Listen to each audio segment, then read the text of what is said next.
happens next is not my fault. Oh my God. We have a brand new game. I was trying to contain myself. Oh my. Let's go option 1, not safe. These are insane. And Brandon keep killing it.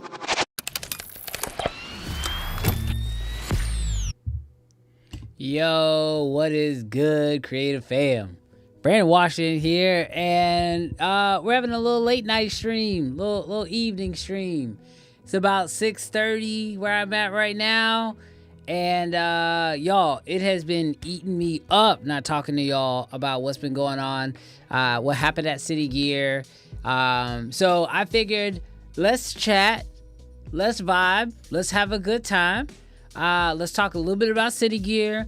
I'm definitely here to answer any questions y'all have about Cine Gear, what the experience was like.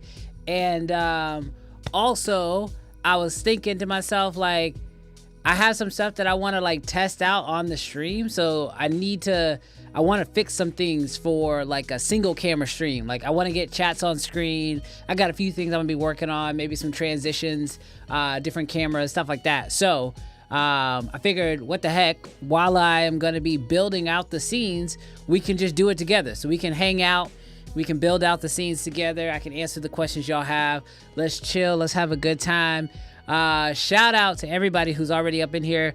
RJ, first on the docket. What's good, bro? Trevor, I see you. Sam, I see you. George, yeah, bro, you was early. It's all good. What's up, Will? What's up, Ezra? Simple Light Media, I'm happy y'all are hanging out with me. What's up, Fox? I see you too, bro. So yeah, super excited about today's deal. We're gonna be hanging out, just sort of chit-chatting, doing our thing. What up, Logan? I see you. Logan asked, NAB versus Cine Gear, which one was more fun? That's tough. They have different vibes. I will say, I think I probably had more fun at NAB, and maybe it's because it's Vegas, but I like the vibe of Cine Gear more. When I go to Cine Gear, I'm just chill, laid back, hanging out with my friends. You got that LA weather. Even the companies, the people at the booths, they're way more chill.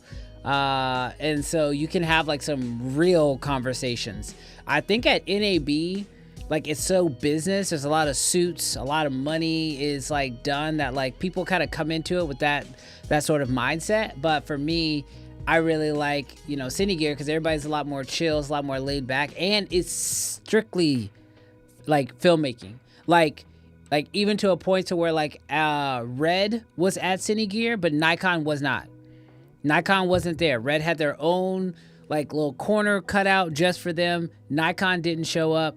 Sony showed up, but they only showed up with their cinema cameras, including the FX2, which I finally got a chance to check out.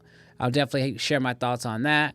But yeah, Cine Gear is definitely just a whole nother vibe. I enjoy the vibe of Cine Gear. We normally get an Airbnb with a few friends, and that's always a fun vibe. It's sort of been Brandon Talbot and Zach Mayfield. We kind of always got the spot together. This year, Jarrell joined us and Connor joined us. And, bro, it's just a vibe. We're hanging back. We're drinking whiskey, having a good time. So, yeah, I think I like the vibe of Cine Gear more. But this year, I'll say NAB was more fun. Yo, Chai Chai's in the building. What up, girl? What up, Sig? See you in there. Oh, just got a super chat coming in from Hello There. He says, did you get the dirty on the Nikon ZR? Okay, so,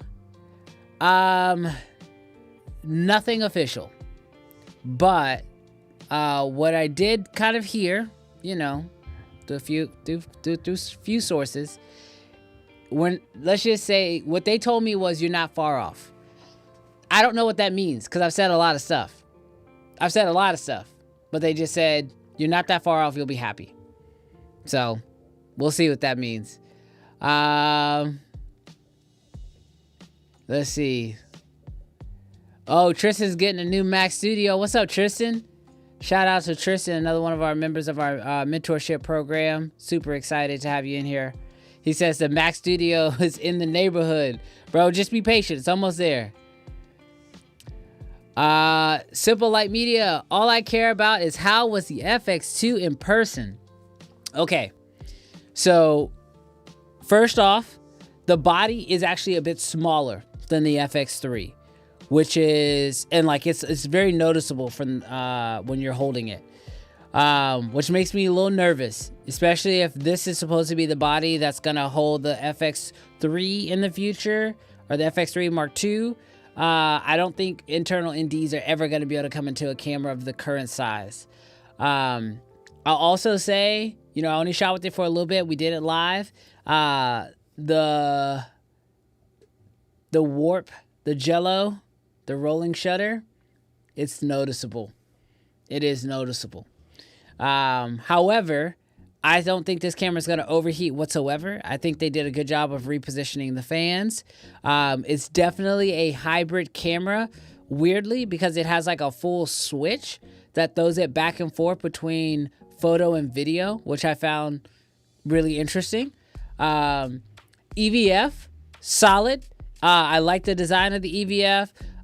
Yes, you are going to have to get a cage to make it work. It is 100% in the way of the cold shoe. So if you're going to use the cold shoe in any way, it is an issue. So you're going to have to do something about that. There's no way you walk away from it without getting a cage on it, which is maybe a little bit of a bummer if you plan to run it, you know, like a lavalier system or something like that. I even think the DJI mics on there would be an issue. So that's probably the biggest issue that I saw with the FX2. But I will say, can it produce a beautiful image? Yes, it can, when everything is done right. Sony's booth had an amazing scene set up. The lighting was freaking gorgeous. And then it helped that they were running the feeds into their Sony Bravia TVs, which also look amazing. So, like, can you get a good image out of the FX2? 100%. Did they create a good image out of the FX2? 100%. But yeah, that's sort of my initial thoughts on it. What's up, Kirk? He says Monday night with the live stream. Let's go. Yeah, bro, we're doing it tonight. Fox says, did you get a chance to check out the new Sirui anamorphic lenses? So I did not go to Surei's booth. Fox, most people don't know this because we don't make it super public. But Sirui kind of has a weird relationship right now with creators. Like, I don't know if y'all are aware of this or not, but like Sirui has done some stuff to some creators I consider to be friends. That's a little just distasteful. They are notorious for taking creators' videos and like ripping them and then running them as ads and not paying creators for those ads. And it's happened to somebody I know very closely, and I know that there's some conversations like legally about it, so I won't go into too much detail, but they have definitely stolen content from multiple creators, not paid them for the content, and then used the content to run as ads. And in my opinion, it's a little shady. And so they're just not a brand that I publicly want to promote or give credit to. So when we were live streaming and walking around CineGear, I did not want to go to their booth. I did not really want to show off their stuff because I don't really want to support a brand that doesn't support creators. So that's my opinion on that. Logan said, hit the button. Shy, you are in the building. Shy is in the building, which means we should press the button, right, guys? Guys, we should press the button because Shy's in the building. She is one of the ladies. She is one of the ladies. We gotta press the button. I don't like men no more. I said I like women. Oh my God, Logan, you're a fool. What's up, Jeremy? Yeah, I'm very interested in the ZR2. That's probably the thing that's like the most anticipated camera for me right now. Now, they didn't tell me if it was officially going to be called a ZR. I don't know that for sure. But, you know, we can only hope. Yo, what's up? If you aren't If you aren't that far off, I'll have some details on Facebook Marketplace. I'll have some deals on the Facebook Marketplace. Yeah, Sean says, bum, I missed the show this year. Missed the chance to redeem myself after passing by you last year. Bro, the way people, like, somebody else messaged me and was like, oh, I saw you, but I didn't come up to you. And I'm like, why? Like, just walk up to us. I will say, the second day at CineGear, we had a lot of really good conversations. It's actually the reason why we ended up not being able to live stream, because we were just interacting and talking to everybody. We didn't get a chance to walk very far, but we had a good time regardless. So, what's up, Gus? Letterman Diaz, great stream at CineGear. Thank you, man. I really appreciate that. Fox says, one more question. What was your favorite thing at CineGear that wasn't a camera or a lens? Ooh, that's tough. My favorite thing at CineGear that was not a camera or a lens. Man, the way I was shopping lenses while I was there, so my mind was mostly set on lenses. Okay, this is gonna be like selfish, but if y'all didn't see, Brady Bassett got his first product with Condor Blue. It is the CineGear, and it's a clamp, and then you can also thread in baby pins into it. It's over-engineered. Like, it's a tank. But I'm probably just happy to see my friends win, so that's probably my favorite thing. Ezra says, as a Lumix shooter, I didn't feel it's appropriate for me to comment on the rolling shutter. Yeah, you know. Giovanni says, are you and Jarrell going to BILD? Currently, that is the plan. Now, BILD is a 2-day deal, and it is, I think we're only going to go for 1 day. So the thing about going to a lot of these conferences is I could probably get a sponsor to get us there, but once we have a sponsor to get us there, they normally have obligations and all this other stuff, and normally I just want to be able to go and just chill. And so because we won't have a sponsor to take us to BILD, just like we didn't have a sponsor to take us to CineGear, except maybe Cam Mackey and Nika, they definitely help cover the cost of us going to CineGear this year. But because me and Jarrell are gonna be footing the bill for BILD ourselves, we're probably gonna do a fly-in 1 day and fly out the same day. So fly in early in the morning into New York, hit the floor, and then literally fly out the same night, so we don't have to worry about, you know, hotel fees and all that other stuff. John says, I have seen said monopod ad. Yeah, you know what I'm talking about. What up, Cam Mackey? Oh, bro, literally just talking about you. What's good?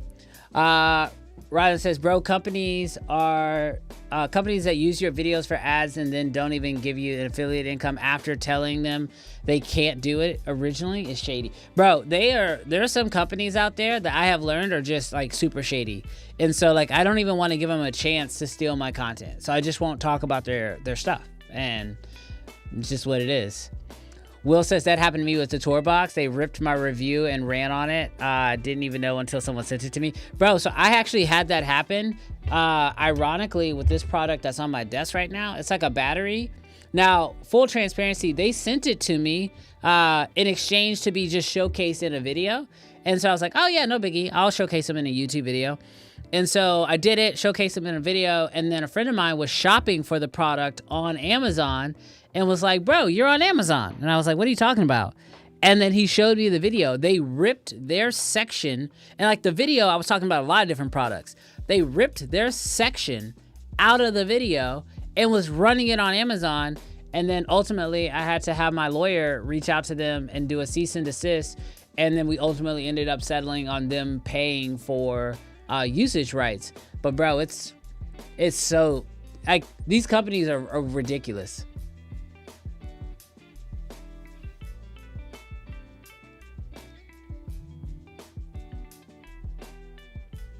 Sean says, I just wanted to redeem myself from the blow-off mood before. Bro, Sean, we're good. We're good. We'll be better if you actually send out that S1 too, but we're good right now.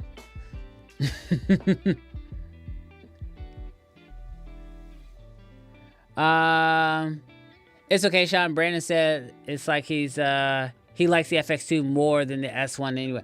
Bro, don't get that man fired, Cam. The skinny jaw is wild. You're wild. Justin says, I actually like the mid 49 V-Raptor Komodo power distribution box. Bro, we did get a chance to see that. So if y'all haven't seen, mid 49 and Mutiny both came out with new power distribution boxes. So if you have been shooting on red and you've been worried or fearful of like burning out your SDI port, they came out with boxes that'll actually like take care of that for you. And so the chances of you burning out your SDI port significantly drop. So yeah, I would definitely check that out.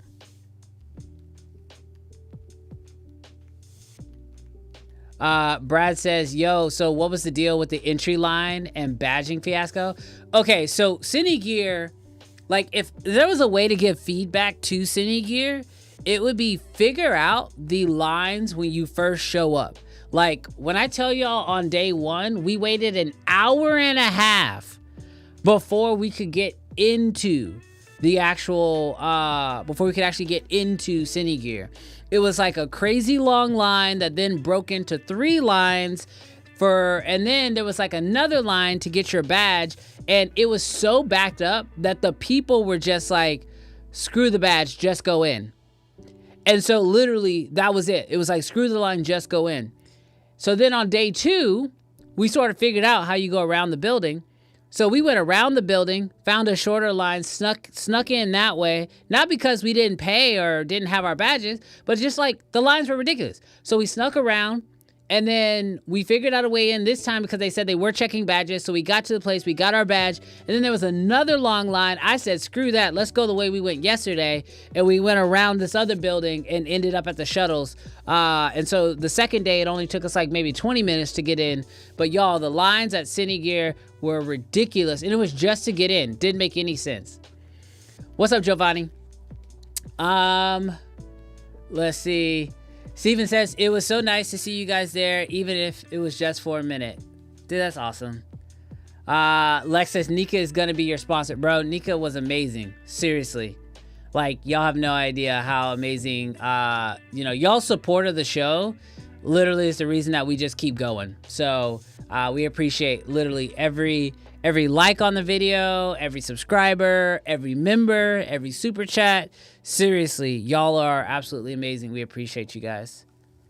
Unfortunately, I'm not going to be able to make build. I was planning on it, but I have to work. Started a new job. Well, congratulations on the new job, Giovanni. But we're gonna rush through build. So it hopefully if you could break away or something like that, that'd be dope. I'm not sure. Are you based in New York, Giovanni? I don't know. But if you could be there, definitely hit us up. And if anybody else is going to be there, definitely hit me up. I hope the ZR comes before my planned Asia trip in January, running the Z8, but need a flip screen. Man, I want the ZR to show up as soon as it can. If it's what I think it is and what they're hinting at, it would be pretty amazing. But we'll see. We'll have to see. Survivor says, who is your favorite music artist of all time? Kendrick Lamar. No questions asked. Kevin, can you explain what BILD is? Sounds similar to CineGear. So BILD is kind of like CineGear, except it's in New York and it's put on by B&H. But they also do things like photo walks. So like you can go get like in a group and they'll take you around areas in New York City and you can like take photos, and they have like photographers who like teach you what to do. But then there's also like a lot of classes as well. So like last year I taught a class at BILD on elevating your video production for YouTube. And so like they'll bring in speakers to teach. And so I taught last year at BILD. But then there's also like a convention floor that's kind of like NAB, but way smaller, where different brands and companies will have their own booths, so you can check out gear, ask questions, and do that. So, BILD is kind of like sort of a marriage between NAB, CineGear, and taking the B&H store experience, but like blowing it up and moving it to a much bigger space. It's still in New York too, which is really cool. So you can actually take shuttles from BILD to the B&H store, or take shuttles from the B&H store to BILD. At least that's how it was last year. Justin says, okay, a few things about CineGear. The theaters are too far away from the show. The food trucks need tables to eat at, and there needs to be more opportunities for fluids. Bro, 100%. There needs to be way more people giving out water. There needs to be way more seats with shade. And yeah, the theaters were very far. Because the theaters were so far, I didn't go see any of the talks. I didn't go to any of the talks because of that reason.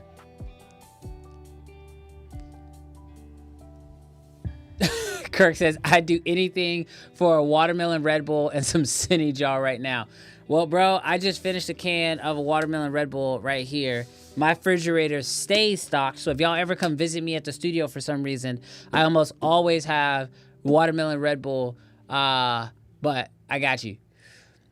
You mentioned lens shopping, so let's hear it. What stood out? Okay, so a few things. I finally got a chance to check out the Iron Glass rehouse Helios 422 lens. But with they have the P series, which is like has a special coating on there. I have been very interested in buying those, but I hadn't got a chance to really shoot them because they look super characteristic, which I really love, but they are also really expensive. So I was like, dang, I don't know if I want to buy these, but they look amazing. So I'm pretty sure that's going to be my next set of what I call dirty cinema lenses, which are lenses that have a little bit of character. That's my personal preference.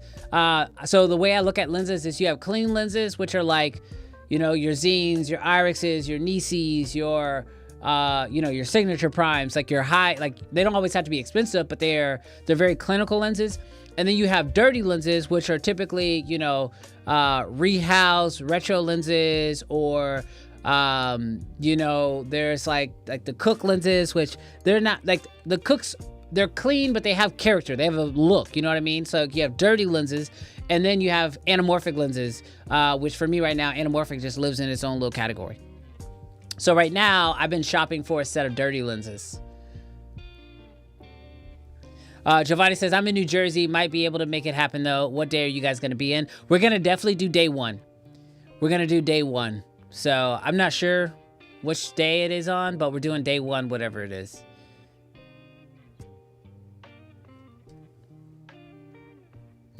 Mark says, I'm glad you're just safe. You do look a little Haitian.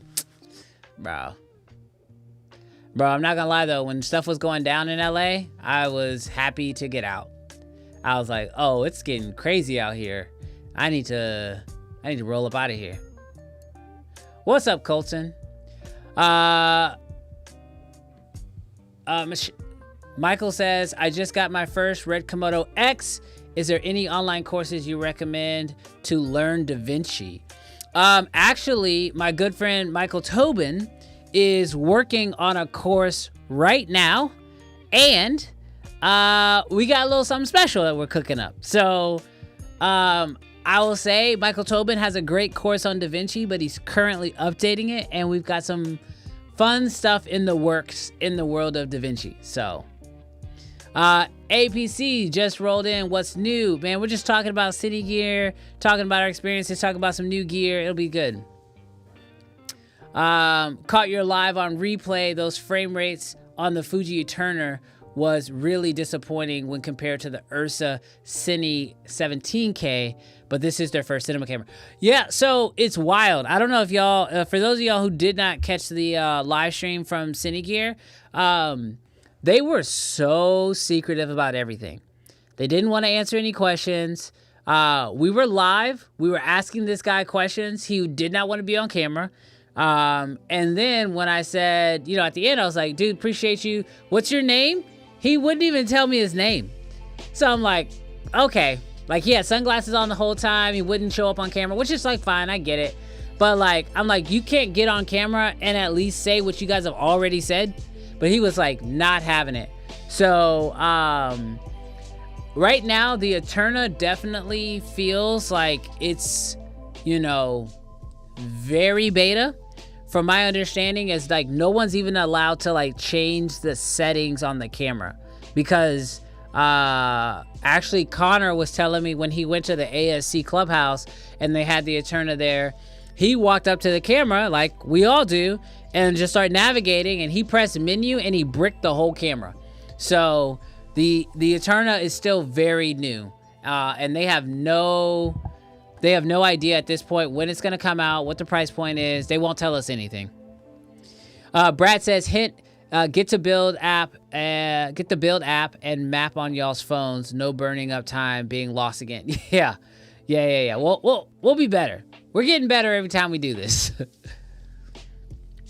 APC Photography says, I'm shopping for a full set of both anamorphic and standard cine lenses for L and E mount combo. Any suggestions? For L and E mount, so I'm guessing you're looking at PL lenses, I think.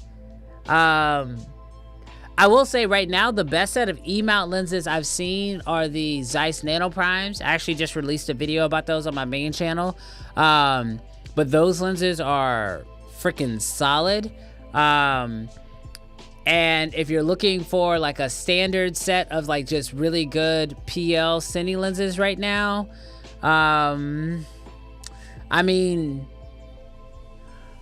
probably my favorite company right now for just clean clinical lenses has been Nisi. They make a really strong set. They have their Athenas, which are fairly affordable. And those are really, really solid. And we've used those across the KX and the Raptor, and they look really good. Mark, do you honestly like the Nikon Z6 III? So I do like the Z6 III. It's just a little noisy. It's the biggest drawback for me. The image is very noisy, especially if you underexpose it. And so it makes it hard to recommend for people who don't know what they're doing. It is such a solid camera, and it is at an amazing price point, and what you get out of it is stellar.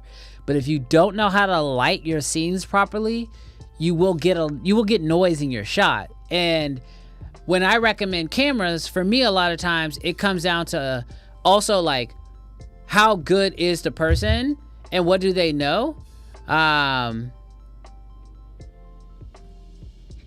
Hey, Sean, I appreciate it, y'all. Sorry, Sean just texted me. You the man. But it really does come down to like, does the person know how to light an image well? Because you can get a stellar image out of the Z6 III, but if you don't know what you're doing, it's going to be noisy.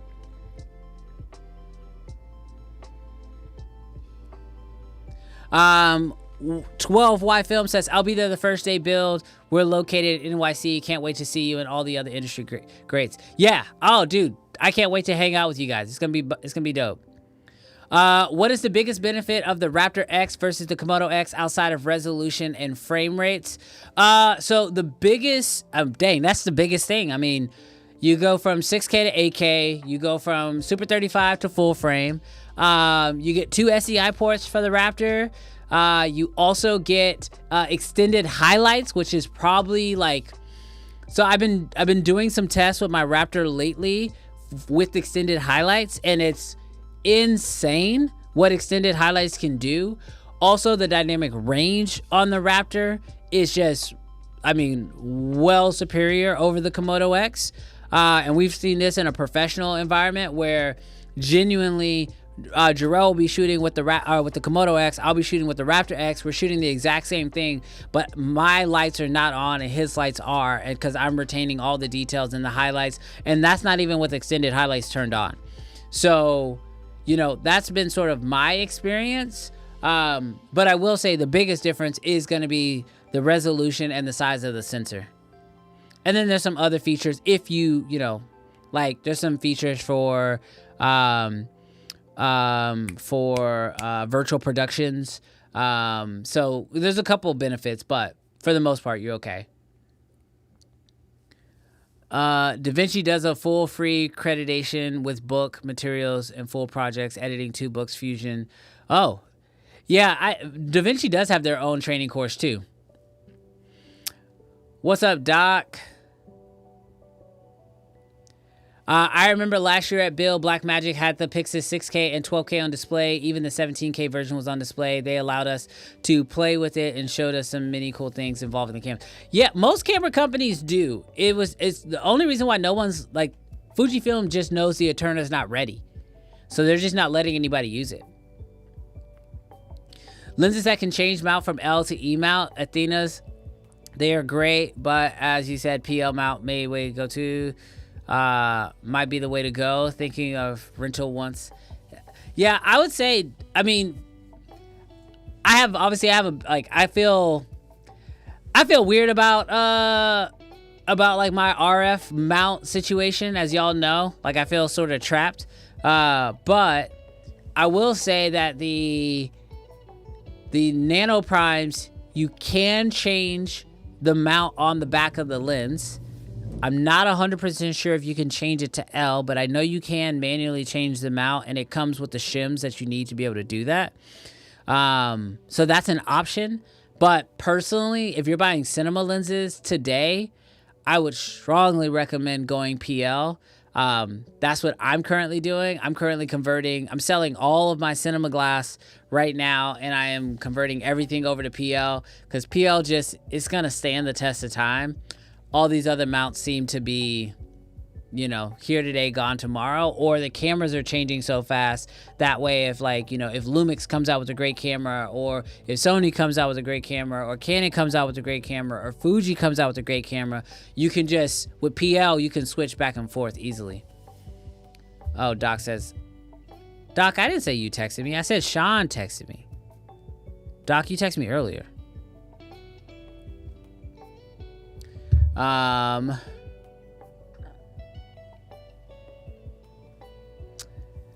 Kofi says on the Z6 III, the announcement I have is when I restart a clip in RAW, my monitor resets. So Kofi, I've had that conversation with Nikon a few times. They have a few cameras, like the Z8 does it too, where whenever you're filming, if you start and stop recording, it the HDMI signal cuts out for a second and then resets. It's a weird deal. I've talked to Nikon about it, but they don't currently have a fix from what I know. Once y'all had the audio fix, I thought the streaming rig was good overall. Planning on any changes for BILD? Yeah, I mean, our streaming rig for the IRL stream was a lot. It was a lot. Like, we actually had plans on streaming on day 2, but we were just going to stream from our phone. So I'm still figuring out how I want to do IRL streams, because it's expensive, and it honestly also kind of requires a whole nother person. I think that's actually the solution. I think the solution for us IRL streaming is to hire somebody to operate the camera for us. So that's probably what we're probably going to look to do, especially with BILD. I really think I want to maybe try to find somebody in New York, or find somebody who's already going to go to BILD or something like that, because I can't pay for travel. But I might try to hire somebody in New York who can operate our stream for us. Fuji displaying a camera and not letting people play with it leads to a bad taste in people's mouths. Not cool for Fuji. Yeah, it was kind of weird. Yeah, the whole Fuji experience was a little weird. Now, granted, they did invite me to the ASC Clubhouse thing. I just couldn't go because I wasn't in town until the next day. But at NAB, they just had the camera in a box. And so I think for them, their mindset was let's just take it out of the box to show people that the camera does work and that an image is coming into the camera, which was nice. But not being able to touch it and mess around with it was kind of it was a little bit of a tease. Did I prefer NAB or CineGear this year? That's tough. I think from the convention side of things, I think I enjoyed NAB better. But as far as like conversations, connections, hanging out, like spending time with friends, like Kofi was actually, I got a chance to hang out with Kofi. I think I hung out with me and Kofi and a few other people. We all went to Roscoe's and had dinner. And we actually got a chance to like see each other. But at NAB, I felt like I didn't really get a chance to see a lot of my creative friends. We were just running, except whatever happened during the stream.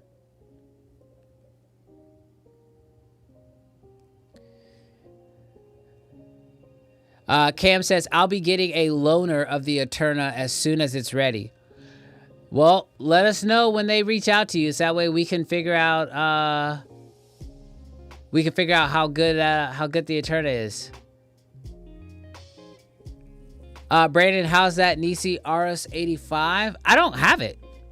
I mean, I saw it at NAB and I saw it again when I was at CineGear, but I don't have it, Kofi.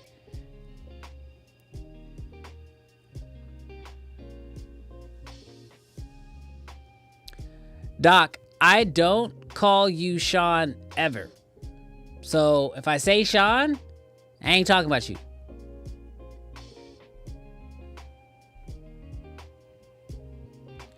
What up, Terry? Good to see you.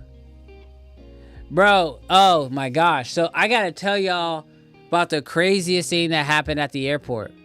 So we're at the airport and we see this guy. I see this guy walk by and I'm looking and I'm like, bro, he looks, I know him. And then, but like, he's got his hat on. He's got his sunglasses on. He ain't talking to nobody. He shows up kind of late too. So he shows up late, but he's like in boarding group 1. But boarding group 1's already gone on. He shows up late, walks straight to the front, gets on the airplane, leaves. When he walks by, I'm like, I think I know him. And then Terrell looks at me and confirms exactly who I thought it was. It was Terrell Owens, y'all. Terrell Owens was on our flight from LAX to Houston. Y'all, and then literally he walks by and then freaking Terry walks up. And so we were like, Terry, did you see it was Terrell Owens? And Terry was like, yeah, he was just eating at the Hard Rock Cafe. I think Terry said, I think that's where Terry said you saw him at. And I'm like, bro, T.O. is on our flight. T.O.'s on our flight. Bro, when I tell y'all, when we got on the flight, we saw him. Ironically, he was not in first class. I thought he would have been in first class. He was not in first class. He was chilling. So we get on the plane. We're doing our thing. We get ready to get off the plane. And they're like, I don't know what's going on, but they're like letting people from the back of the plane go first. So T.O. is literally sitting in his seat. And I'm like, that's T.O. But when I'm not gonna lie to y'all, when he wasn't in first class, I was like, maybe that's not T.O. And Jarrell was like, I'm pretty sure it's T.O. And I'm like, I think it's T.O. too, but why is T.O. not in first class? We walk up and I look, he has his T.O. hat on and it has like the set, like his signature, Terrell Owens on the side. I'm like, yeah, that's T.O. That's T.O. So I'm walking by, I'm about to walk off the plane. We literally stop in traffic. And T.O. is like right next to me, but he's sitting down. He has his hat kind of pulled low. He's on his phone. He's not really like making eye contact. He's not looking around. I can tell he's trying to be conspicuous, but he's like right next to me. Y'all, when I tell you, I wore number 81 for 4 years in high school because of this man. I was like, I gotta dap him up. So like we're in line. I'm looking ahead. I'm waiting to see the line start moving because I know what I'm going to do. I already know what I'm going to do. So the line starts moving, and once it does, I just kind of give him a little tap on the shoulder. He kind of turns and looks. I, without saying a word, just throw the fist out there. Maybe he'll dap me up. He puts his hand up. I dap him up. He nods at me. I nod at him, and I just walk off. Just straight walk off. Because I'm like, bro, I don't want to bring any attention to this man. Nobody else apparently can tell that this is freaking T.O. sitting on our plane. So let me just dap him up and keep it pushing not make it weird, not make a scene. I ain't asking for no pictures. Later, bro. And I walk right off the plane. Probably one of the best moments of all of CineGear. Faux show.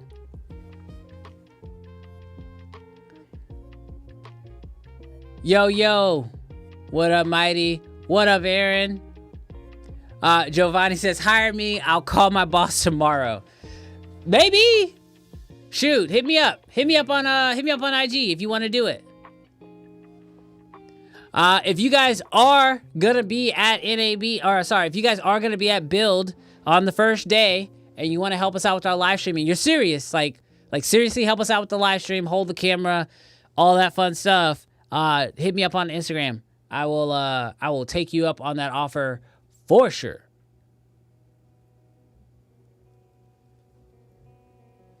It says it's been hard, knee max, and a cameraman. Cam says the Eterna is still in development. They're taking notes to build it up, and still, while they're transparent with all of us on updates, is dope what they're doing. Yeah, I think it's gonna be dope too, but it's just, we're waiting. What's up, boys? I'm on the fence on getting my first Cine lens, Vespits or Athenas.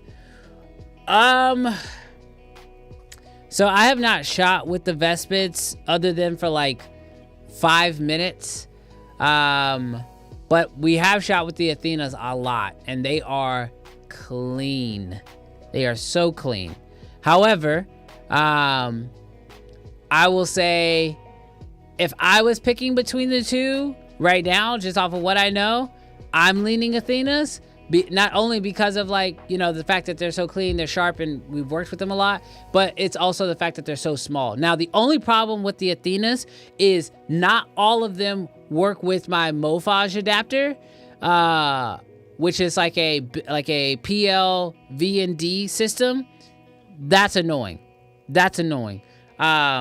But that's the only downside of the Athenas that I can think of. Let's do it, Cam. Anyone get deets on when the S12 is actually shipping? I don't know when it's actually going to be shipping, but I just got word that, Sean from Lumix is ready-ish to send mine out. So I'll be getting one soon and be telling you guys my honest opinions, my honest thoughts on it. It should be good. Off topic, but did you guys figure out the CCTV thing that happened? Because the stream looks so good, but the uploads look like CCTV.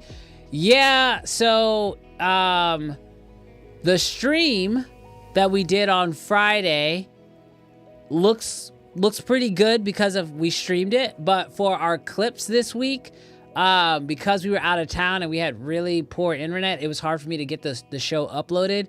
Our editor just ripped it off of YouTube and is just running it. So it'll be a rough week, but it is what it is. We're just trying to get the content out.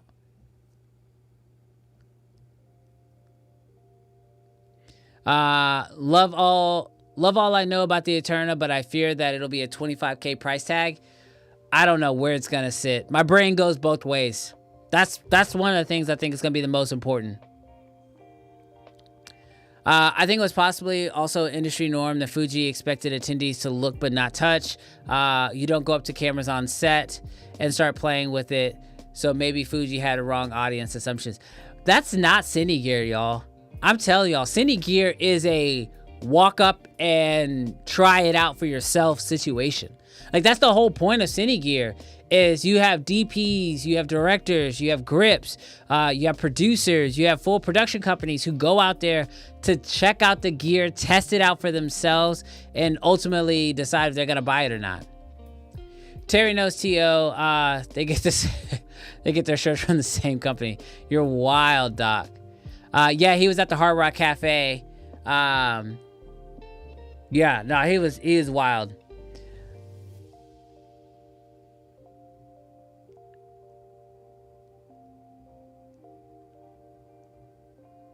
Let's see.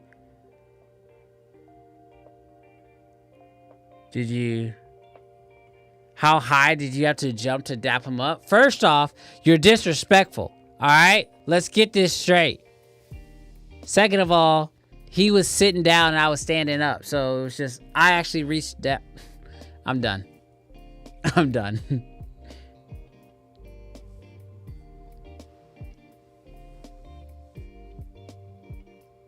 How y'all gonna laugh at his joke in the chat? Y'all are wild.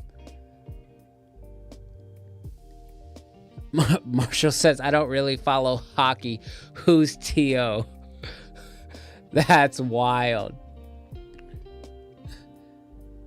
That's my teammate, my quarterback. Y'all are wild people. T.O. is notorious for not spending money. So I knew that about Ocho Cinco. I didn't know that about T.O.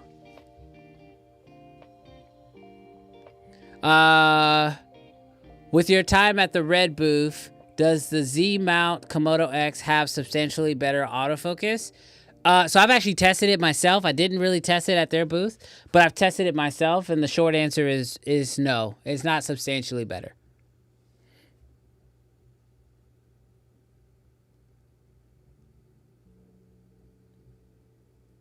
Aaron says, I heard late June. He might have said, I don't, if you're talking about the Eterna, there's nothing official.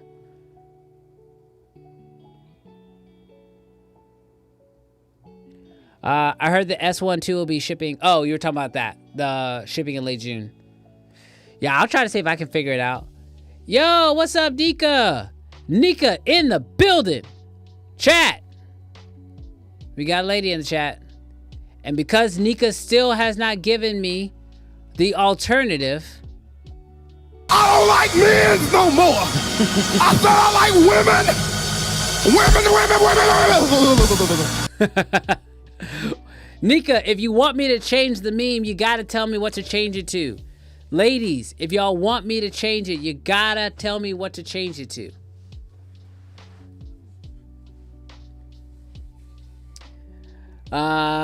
Official show sponsor has entered the chat. Nika, you're immortalized. I was talking about you earlier. I was talking about your support literally is why we can go to places like Cine Gear. You and Cam Mackey. He says I was wrong. I was thinking of Ocho, not Tio. Oh, okay. Yeah, that's what I thought.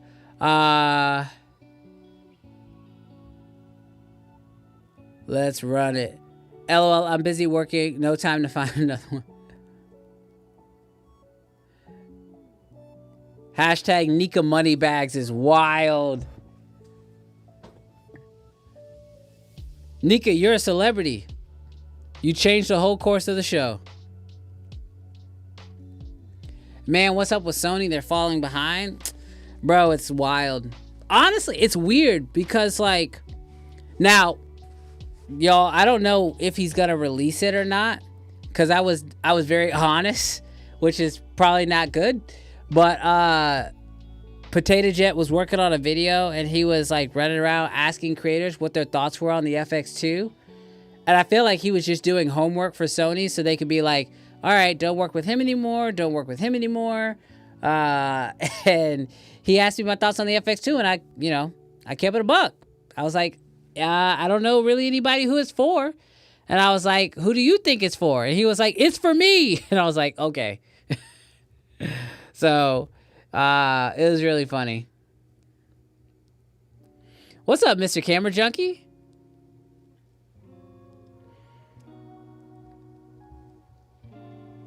Nika's mantra is money talks. Bro, Terry, tell me you remember the movie Money Talks. Because I quote it all the time. And nobody remembers that movie. If you remember Money Talks, let me know.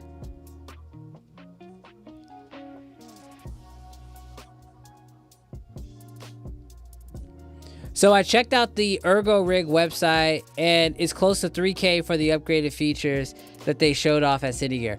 Okay, can I be honest about the Ergo Rig?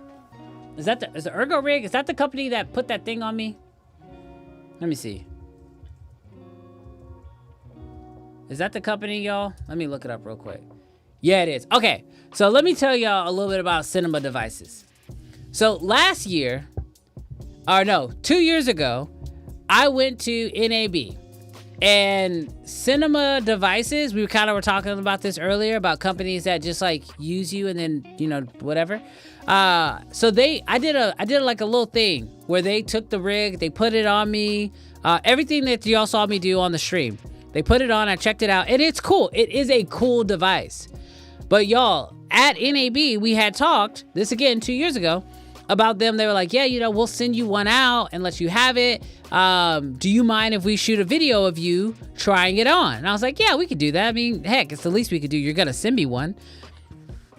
The way they took the video of me putting on the rig, trying it out, testing it out and all that fun stuff, and then never sent it to me. And then when I reached out to them about it, they were just like, oh yeah, we're gonna get to it. Never did. And then they took that video of me. They took a snippet, not the whole thing, but they took a snippet of me using it and then put it in their videos for like a while. And I was like, really? And they never sent me one. Now, the guy who came and grabbed me, who said he invented it, it wasn't him. It was one of the other guys that actually owned the company. So it was like, again, it was just like one of those weird situations. And we were on live. Jarrell didn't know. So when I was like, the guy was like, oh, I want to put it on. I was like, Jarrell was like, no, put it on.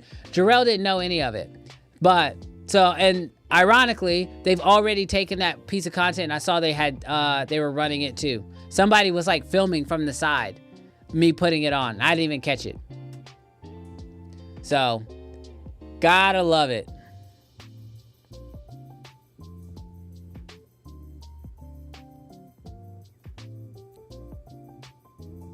Sony's booth was pretty awesome, but really busy. It was very busy. Hold on, I'm trying to see something, because one of the things I forgot, I was trying to test for this stream, is if we had the whole like leaderboard thing, but I don't currently see it, and I don't know why I don't see it. I was hoping I'd be able to check that out.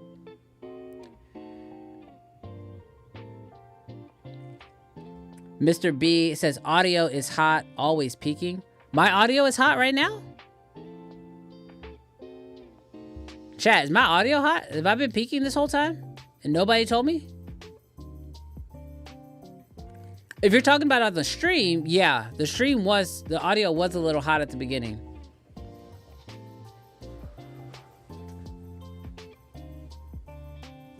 Chat, let me know if I'm peaking, because I'm looking at my levels right here and I should be fine.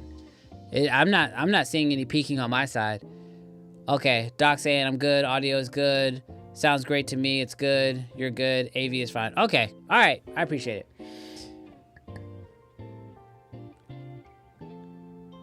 Logan says no Final Cut at WWDC today. Bro, the way I'm about to run away from Final Cut. Apple, I think today Apple officially lost me as a Final Cut editor. It's going to require some DaVinci Resolve stuff, because that's going to be the one I'm going to switch to, because I'm not going to switch to Premiere. So there's some educational stuff I need to do. But, yo, the way Apple is just not supporting Final Cut is driving me crazy. Cuzzo says, man, thanks for keeping it real about Sony. I love Sony, but Lumix is killing it. Bro, that's my whole take. Like, people think that because I'm critical of a specific camera doesn't mean that I hate the whole brand. I'm just critical of the camera itself, and it's just my opinion. But so if you don't like my opinion, that's totally fine. I want people to have their own entitled opinions. What's his name? Simple Light Media. Simple Light Media said that he's gonna buy the camera, and I said, good for him. Like, I'm happy for him. If this camera's for you, that's great. Buy the camera. I personally have questions about the camera, and I have my own concerns about the camera, but you're all adults. I mean, when I make my YouTube videos, I don't click the button that says this is for kids. Like, y'all are adults. Buy what y'all want.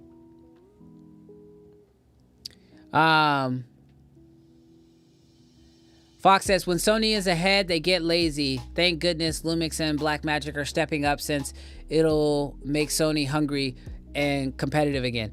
Oh, I know they're on it. Sony is on it.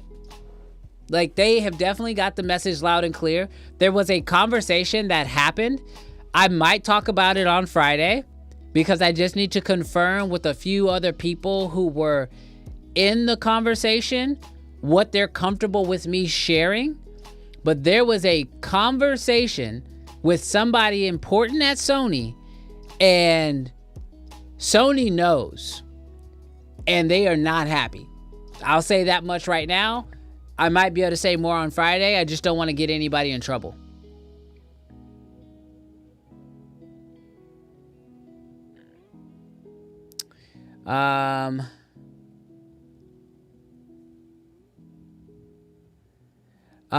Undersling and the riser, the low mode is a $745 add-on. Yeah, and that thing's expensive. Nah, y'all, I'm good. Kofi says, I just put out another FX2 video today. If you don't see me at Condo, no, I was eliminated. Kofi, I think a few of us are going to be eliminated from Condo. If we get back, and honestly, if they do invite us to Condo, I'm terrified of what they're going to do to us when we get there. They're like, gotcha. Aaron, that was one of Chris Tucker's best movies. Thank you. You know Money Talks. Thank you.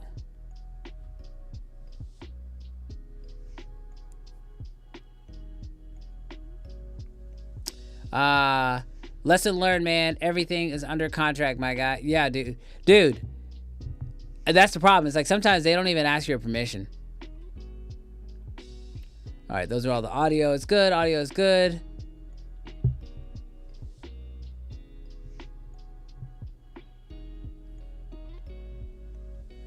Doc says, it sounds dope because of the Doc Pops. Doc, I will say this is a pretty dope product. Bro, I'm not trying to give free promo. They just kind of took it. Damn. Ergo, that's the second time they got you. Will you call them out next time? Yeah, I talked to Jarrell about it, and I was like, would that have been wrong to call him out live? If I wasn't live, no questions asked. I'd have been like, nah, bro. Actually, last time y'all, but it felt like it would have been like a messy thing to do live, especially because y'all didn't have the context. And so it'd have been like, damn, Brandon's just out here being, mean to these brands. So I just was like, I don't know. I felt like it would have been mean.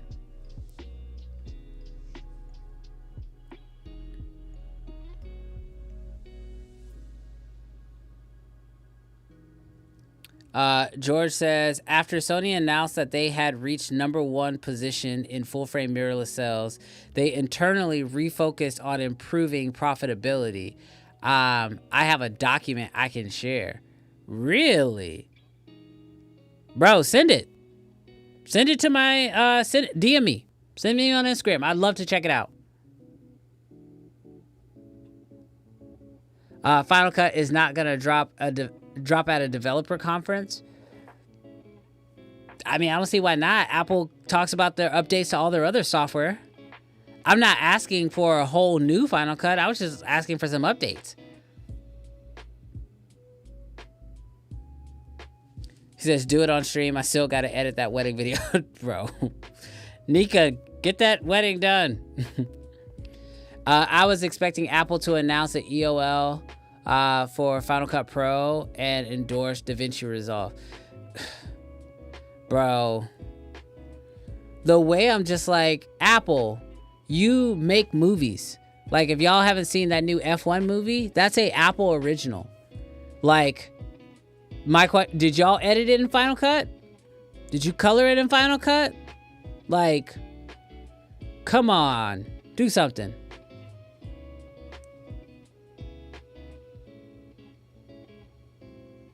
I'm gonna have to look at this Lumix. Yeah, hopefully mine comes in soon.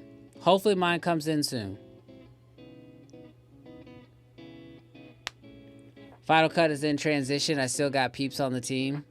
They better move quick, Doc. Literally, it's wild to me. Apple has the resources to level up too. They do. They have the money. I'm on Lumix, but if the ZR is true, yeah, Logan, I'm the same way. If the ZR is true, the ZR sounds like the camera I'd burn all the ships for. I'd sell every RF lens I have and switch if the ZR is as what I think it's gonna be.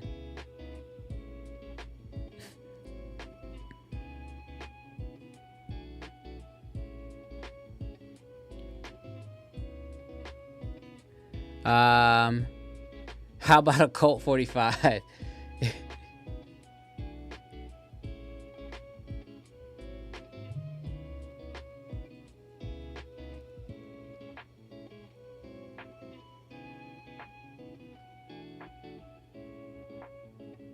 don't know what y'all talking about. I'm trying to understand what y'all are saying in the chat.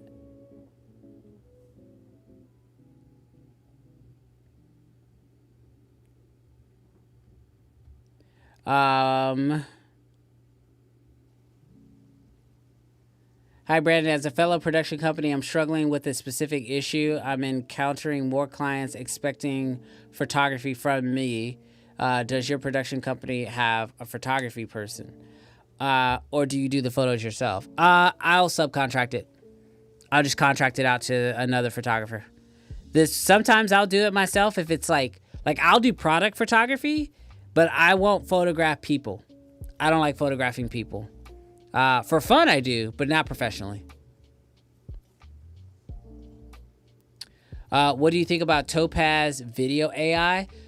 Y'all, so I have not looked at Topaz, but like this stream was almost a me messing around with video AI stream, because I have VO3. I signed up for Runway today, and I signed up for Luma AI today and started playing around. Y'all, this AI stuff is nuts, but you're gonna spend a lot of money just trying to figure it out. So like you got to buy credits and then mess up, and then you got to buy more credits until you figure it out. So I've been trying to watch a lot of videos and, you know, figure it out, but bro, it's so wild. But no, I haven't checked out Topaz AI yet, but I've checked them out for like sharpening stuff, but I didn't even know they had a video AI model. So I'll have to check that out. Doc says, imagine a company refocusing on profitability. Damn, I wasted 8 years in business school. Bro, it's not like, Doc, don't take it the wrong way. We understand. We know what Sony's doing. Two things can be true at the same time. Sony can be doing what's best for business, and we can not like it. And those two things can be true at the same time. That's all I'm saying. Cuzzo, would you recommend RED cameras? I've been looking at REDs for a while, but would you suggest it for a new buyer? I don't have one yet. I'm a RED fanboy. So my short answer is yes, I'm always going to recommend a RED. But as a realist, I tell people that there are a few things you have to think about when it comes to getting into the world of, you know, buying a RED camera.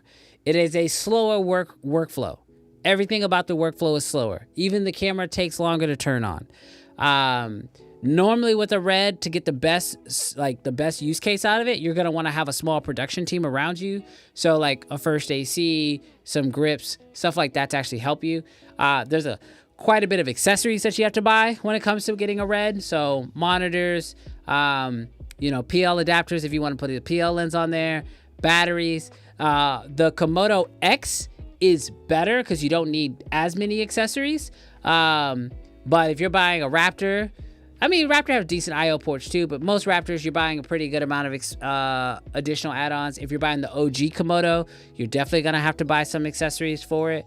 So if you're looking at a RED right now, you're looking at the OG Komodo for like $3,000. Just know that you're probably really going to spend closer to like $4,000, maybe $4,500 once it's all said and done. Yeah, between Final Cut, Vision Pro, and Apple Intelligence, it's underwhelming. It's going to be a long year. I'm not going anywhere when it comes to being a Apple user. Like, I'm always going to use Apple because they've got me hooked with their MacBooks for sure. But I will say this WWDC was it felt like a little bit of a letdown. Like I was watching it and found myself actively like kind of getting bored, which I don't think has happened in previous years. Videograph says, what is the ZR? It's a rumored Nikon camera with red tech. That's all we know so far. Ooh, Cam, I just saw your question. But yes, Cam, I have rewatched Sinners. Oh my gosh.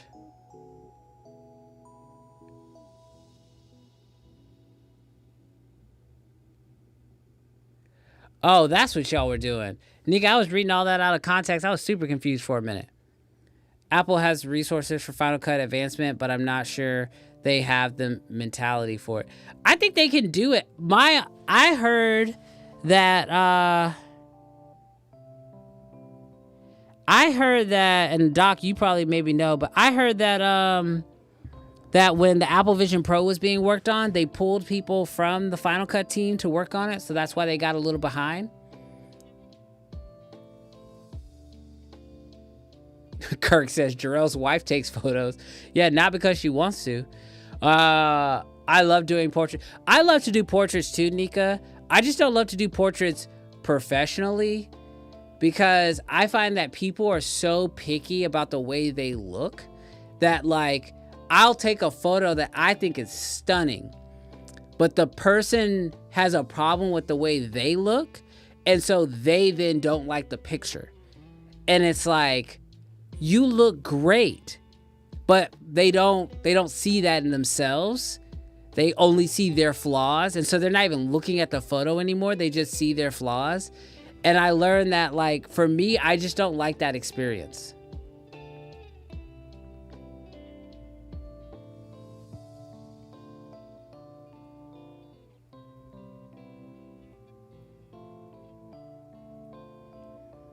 Nika, I can be, you know, I can give honest answers about Red, but I do love Red. You watched Sinners yet since out on digital? So yes, dude, I've watched Sinners 4 times already since I got it. So I had actually pre-ordered it through Apple, so that way the day it came out, it was available. So I've watched it at home. I've watched it at home on our TV twice, and then I watched it on my laptop. And then I've also watched it on my phone on the flight coming back. Dude, Sinners hits every time. Every time. And I will say the sound design is better, y'all. The sound design is better digital. Because when you put your like I've watched it on my TV and that's fine. Like I have a sound bar, it's okay. But y'all, I put my AirPods in, bro, I'm jumping. And I know the movie. I've seen the movie. Still got me jumping. And then, like, you know, they like you could actually hear the pans from left to right and stuff like that. Sinners is amazing. Gus says, I saw a few Komodo X's for about 6K now. Really tempting. You could be like Jarrell and be a Canon shooter who shoots Red. I'm cool with that.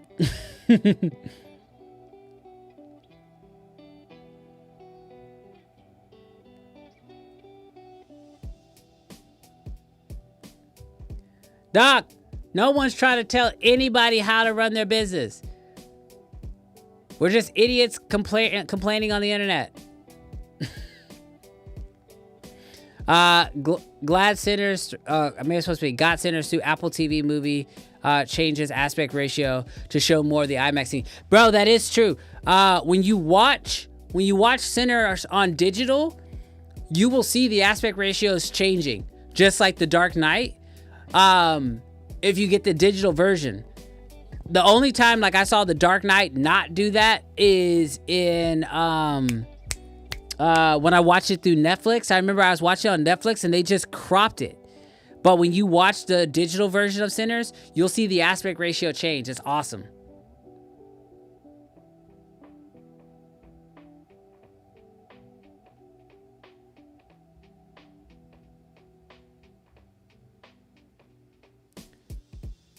By the way, how long do the Red OG Komodo and the KX take to black shade? And can you use red to run and gun documentaries, weddings, and don't have no crew, just me? So on the KX, you don't have to black shade nearly as much. The OG Komodo, you do want to black shade, especially when you turned it on and you're going to have like a little T, and when it turns red, then that means you're going to want to black shade it because there's a temperature thing. And then I've also heard if you just want to get the best dynamic range out of the camera, you should black shade every time. But if I'm being honest, I didn't do that. But yeah, the black shading process, I think on the OG Komodo took, dude, I don't even remember. I will say, Cuzzo, I did a video on the OG Komodo versus the Komodo X, and it is a very in-depth, very thorough difference video. I would probably just recommend watching that because there's just certain things about the OG Komodo I don't remember. Can you use it for documentary and weddings? Yes. Are there going to be some things that you're going to have to figure out? Absolutely. The biggest one's probably audio. Also, I'm assuming you know how to pull focus manually. So it's just going to be more work. But I will say the red image is my favorite image. Call me biased, call me a fanboy, but that's just me.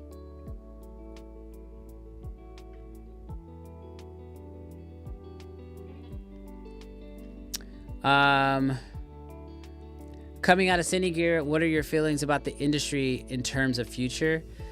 So Brad, this is probably like one of the hardest parts about Cine Gear is, so I've got a chance to have a lot of conversations with like working professionals that I know who are in Los Angeles, and like in a very real way, the industry is suffering.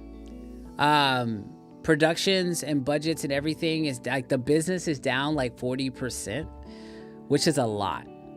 And I saw like right after Cine Gear, maybe while I was I can't remember, maybe it was on the ride to the airport, but there was like just a report that came out that Disney just did a bunch more layoffs. And so the industry in Los Angeles is currently struggling, but I do think that like there's opportunities still out there. It just might not be in LA, which is tough for a lot of people. And so I feel for the industry right now. And that was kind of like a vibe I was getting from a lot of the people I talked to, even a few of the companies. A lot of them are just itching to have their products on sets. But, you know, when you got a bunch of companies who provide products to an industry that's down 40%, everybody's gonna feel it.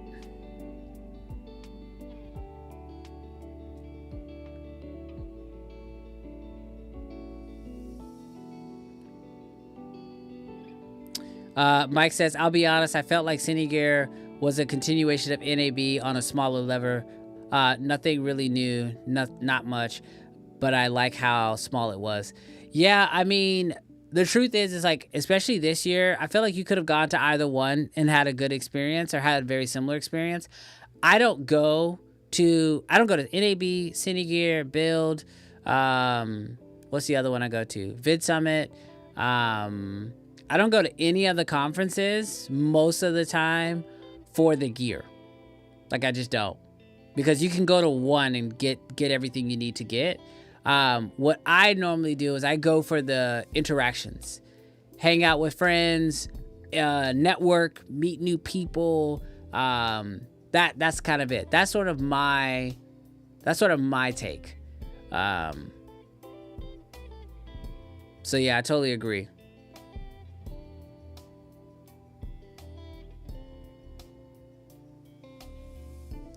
Doc, you're having too much fun tonight.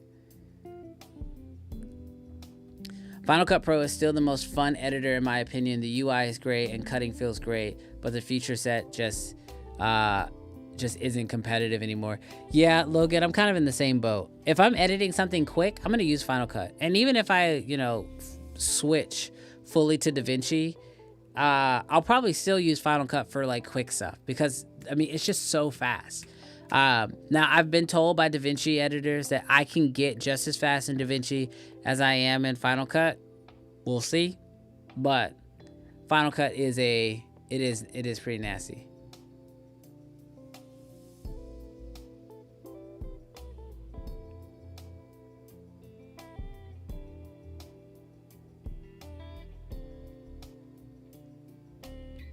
Oh, what up, Pat? We got another Red fanboy in the building.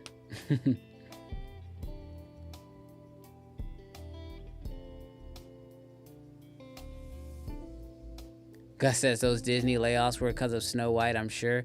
You know, Gus, I feel like every studio is aware. Like, every studio can probably survive a few flops, but what I've heard is that, you know, Disney is just really focused on streaming and parks, is what they say. And so if it won't stream and it doesn't get people into the park, they're just making decisions. And I feel for the people. That's it. I just feel for the people.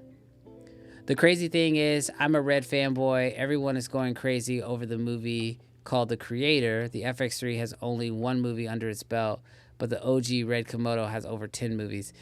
Cuzzo, I will tell you, as a Red fanboy, you don't want to argue with people when you start talking about movies, because then the Alexa crowd shows up and they're like, but all these movies were shot on the Alexa, or all these movies were shot on Panavision, which a lot of people don't know. Panavision cameras are actually made by Red. Or some, not all, some Panavision cameras were made with Red's tech.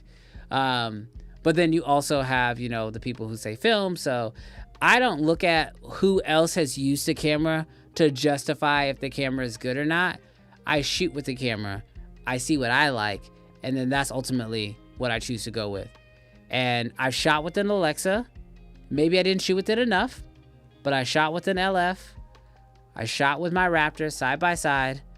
My Raptor did the job, and for way less money. But we're still talking about super expensive cameras, so what are we doing?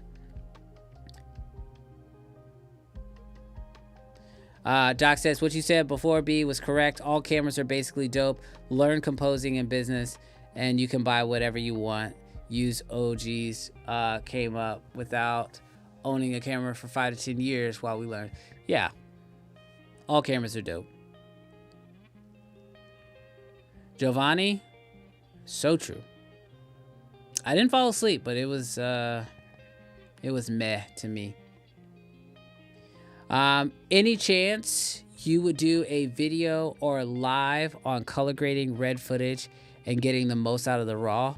Maybe you already answered my connection died out. Would I do a live stream on color grading Red footage? I am not a colorist. I know how to color, but I don't consider myself a professional colorist as of right now.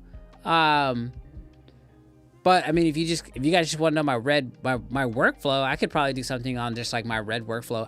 I'm not a professional colorist, and I just want to make sure that, because I would probably show some stuff on like how I use it, and then some professional colorists would come in and be like, you're doing that wrong.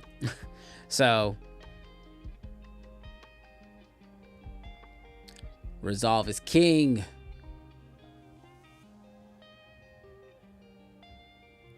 I love using the editing keyboard for DaVinci Resolve. The jog wheel is sure a favorite for me, but extra speed from the keyboard while editing, more tactical. Yeah, I've heard that too. I just used DaVinci's AI music retime yesterday. It works great. Had to beat Blackmagic. Maybe it's supposed to be hard to beat Blackmagic right now. Oh yeah, hard to beat Blackmagic right now. Yeah, I kind of agree. R.I.P. to The Last of Us. What happened, Gus? Is DaVinci's cut page as fast as Final Cut Pro? I don't know. I don't know it well enough, but I'm gonna get there.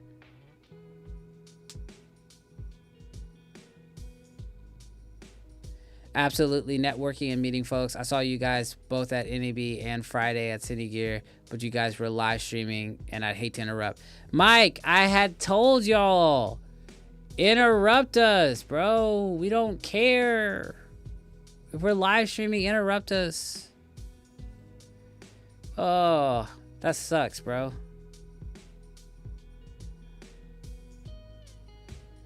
but your fave is now the FX2. Mark, get out of here.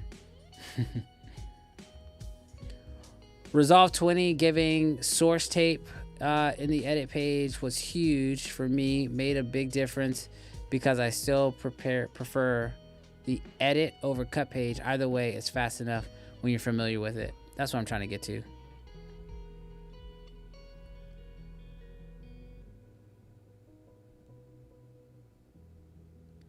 How did you get to where you are? How did you hire your team, etc.? What is your story? How long you been in the game? Bro, that's such a long question. Short answer, Nika says, I'm interrupting if I bump into y'all. Nika, you have paid to interrupt us in any way you'd like. I don't care if I'm having dinner. You walk up and be like, yo, I'm Nika. Bro, I've been doing this for 10 plus years, man. Cuzzo, to quickly answer your question, I've been doing this for 10 plus years. And, you know, it's hard to say, like, how did I get here? Like, I mean, when you've been doing this for as long as I have, all the cliche answers are true. Like, I didn't stop. I didn't give up. I tried to make wise business decisions. I tried to continuously learn new things. Like right now, like I'm learning AI and AI video. I don't know the right way to prompt everything, but I'm learning it. And the same with learning DaVinci Resolve. Like I'm switching to learn DaVinci Resolve because it's pretty clear to me that that's sort of the future right now. So I'm learning that. So I constantly kept learning. And then I also just allowed myself to, you know, push myself in areas that seemed interesting to me and to just keep going for it. And that's kind of what I just, you know, that's what I keep doing. And so, you know, I love YouTube. I like doing it. I love keep doing it. So I'm going to keep it. And then when I decided I wanted to try live streaming and I loved it and I was like, dang, I want to do live streaming. And then when it comes to like, you know, hiring a team and whatnot, you know, that's something that you just do out of necessity. Either you need to buy back your time or you need somebody who's more skilled at something that they can get it done faster than you can. So you can allocate your time to something else. That's how I did that portion of it. Hiring is tough though. I will be honest with you. Hiring a team is tough, finding the right people, trying them out. So when you do find people, make sure you know, you take care of them, because it's easier to find the right people and keep them than it is to constantly be looking for new people. Doc says, boom, they are cliche because they are true. Yeah, I mean, it really is. The cliche answers that I hated hearing when I was starting is really, they are the answers. Everything, all the other fad answers, they're here today, gone tomorrow, and they might get you a little bit further. But the cliche stuff is what works. I work in a ARAD's art studio, and Resolve 20 now has AI text to voice based on the talent. We are moving from Pro Tools to Resolve in the workflow. Wow.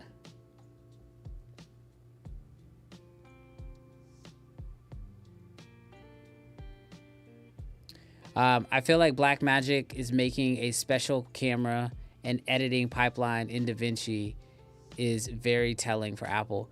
You know, for a while there, I thought there was a chance that Apple would buy DaVinci Resolve. I really did. I think they still could, and it could be very beneficial because Apple clearly cares a lot about content. If y'all saw WWDC today, they like started the whole WWDC with like this like F1 intro that was supposed to be funny, but then also be promoting their new movie F1, which is like an Apple original film that will be in theaters. It's getting a full distribution, and it's probably gonna get like a full Oscar run and everything like that. So it's one of those things where it's like, if there was somebody to buy DaVinci right now, I feel like Apple could do it. They obviously have the cash, but I think as a company, because they're so late to the AI stuff, they could really benefit from a win in the creative space. Because in the technical space, they're a little behind in the AI race, at least from what they're showing us publicly. Now, they may be like crushing it behind doors, but we'll see.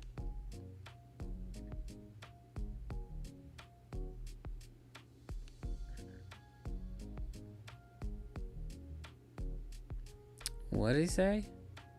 Sorry, I'm missing. I'm seeing the chat in real time, and then I'm seeing where I'm at in the list. Kirk says, Brandon changed the streaming game on YouTube. There's a reason all these other creators tune in on Monday. We were all witnesses. Oh, dude, I appreciate that. Thank you, Kirk. He also said, hey, Brandon, I'm the executive producer of your channel, Nika. Bro, the way, Nika, if you do see me and you don't introduce yourself as the executive producer of my channel, I will feel slighted in some way. After holding the Lumix S1 II, what are your thoughts? I'm thinking of giving up Sony, rocking Nikon, but Panasonic has my attention. Hello there. Give me a few weeks. I just got word that the S1 II that's going to be sent to me has been acquired and it should be shipping soon. So with that said, I want to wait. I also can't. I don't know what I can say yet because the version that I did hold had some stuff that I'm not sure if I can talk about yet. And so that was very interesting to me. So what I saw was amazing. I'll say that. But I don't know what I can say because I don't want to get anybody in trouble. If you know what I'm talking about or you can read between the lines, then we'll let that fly. But that's it.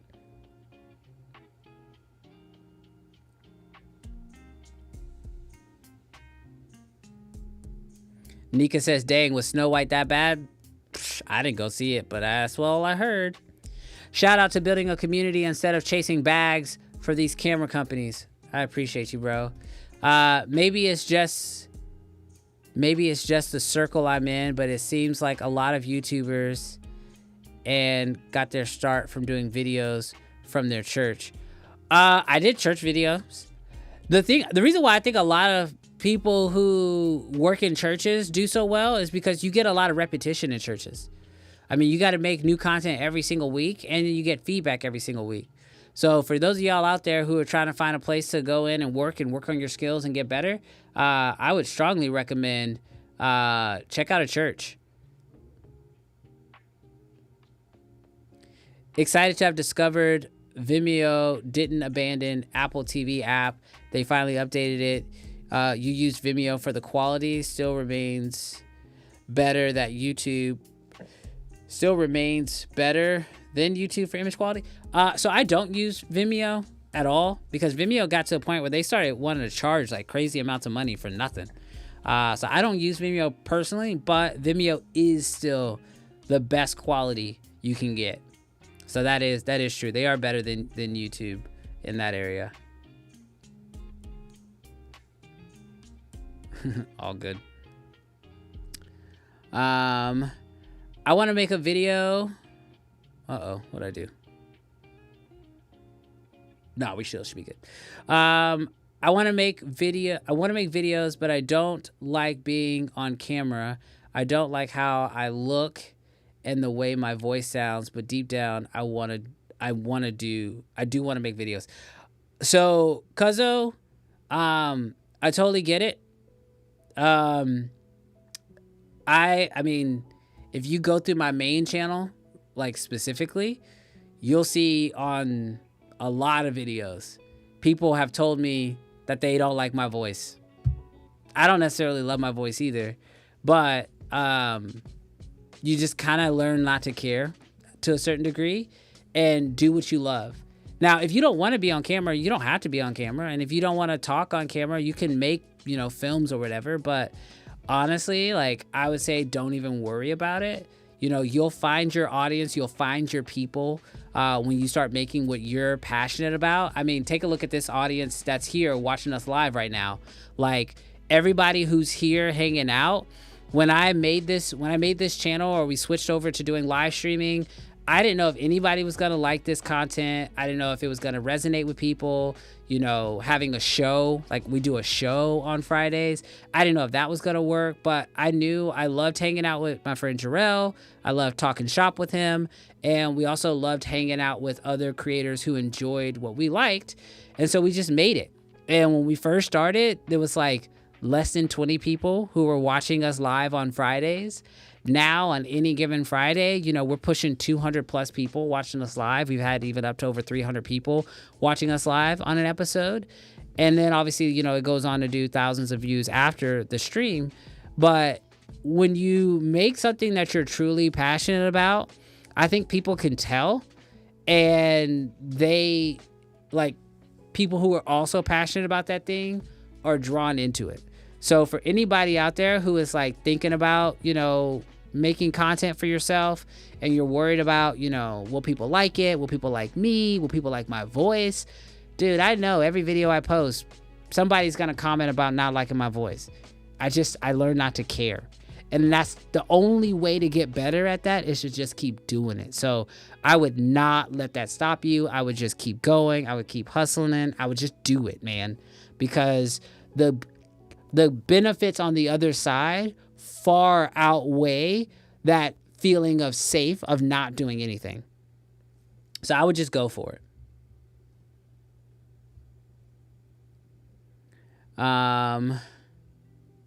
Blackmagic is getting respect on there. Blackmagic is killing it. Blackmagic is absolutely killing it. Dude, Cuzzo, people are in here. They're saying, just start. Don't overthink it, bro. Go for it. You've got support in the chat. I think even Cam said something earlier. I don't want to lose my spot, but let me scroll down, because Cam had even commented on your thing. Cuzzo, let me find it. Cam says, you just got to stop caring, brother. If you live your whole life like that, you'll go nowhere. The moment you stop caring what others think, you'll find happiness in all things that you do. Bro, that's so true. That is so, so true. So I would 100% just go for it, bro. It's absolutely worth it, and you'll be happier with yourself. Yeah, good job. Good job, Doc, on helping Che in the chat so he can get caught up. There's no ads on this video, so I'm not really sure why he's so far back. Maybe he paused the live stream and then came back to it. Marshall says, Grant will never sell to Apple. The feud is too strong. Apple is anti-everything he tries to do with his company. Maybe you're right. Maybe you're right. I see a good marriage between DJI and Blackmagic Design. What do you think? Woo. I don't know if that would be good for Blackmagic, because then if DJI buys Blackmagic, they then become a Chinese company, and then that may hurt them in the markets. Because right now Blackmagic is an Australian company, so that could be tough. DaVinci is Blackmagic's bread and butter. It definitely keeps people thinking about them on a regular basis. Now you have Timberland AI help with your rap career too. Yeah, I don't know if y'all saw that or not, but Timberland signed his first AI artist. It's just crazy. I didn't even know you could sign an AI artist. If Apple wanted DaVinci, they would just buy Blackmagic. Yeah. Did Nikon show anything promising? Nikon was not there. Only Red was there. And Mark Robinson's, the robot, Bolt, that company, they had like a really, really small installation.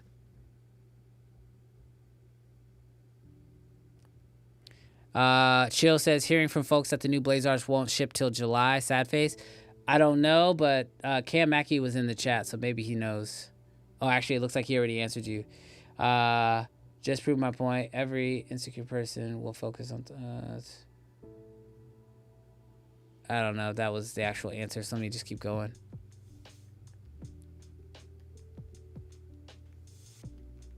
Thanks, Robert. Says, I love your voice. Big facts. Nobody likes the sound of their own voice except 45 out of 47. Except 45, 47. I don't think I catch the reference. It's called cranial response. You don't sound like you think you do. Doc, I watch my videos, so I know what I sound like.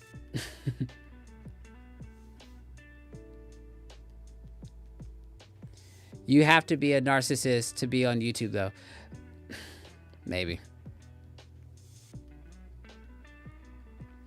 I hate watching myself and listening to myself, but after some practice, it does start getting easier. And sometimes it just helps to get the project done. So good. You don't make the videos for other people. You make the videos for you at the end of the day.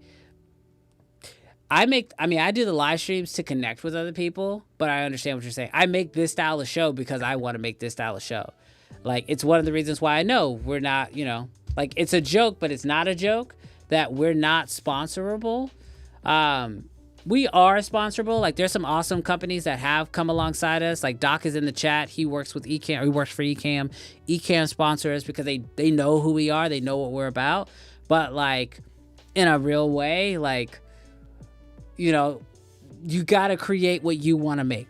And I would say, make the show you wish was made.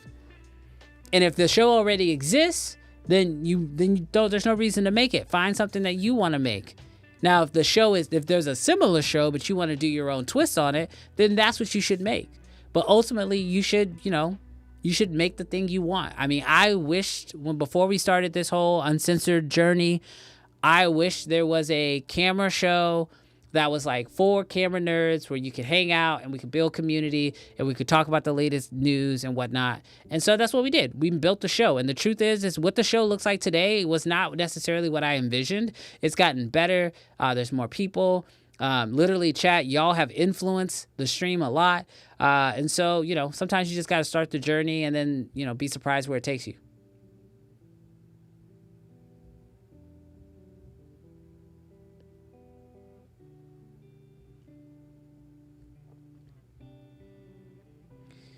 Nika says, I've been following your channel forever because I was looking for photographers and videographers to follow. So glad you decided to continue. Thank you, Nika. That means a lot. People don't like Brandon's voice. I thought it was just his height. People don't like a lot of things about me, my boy.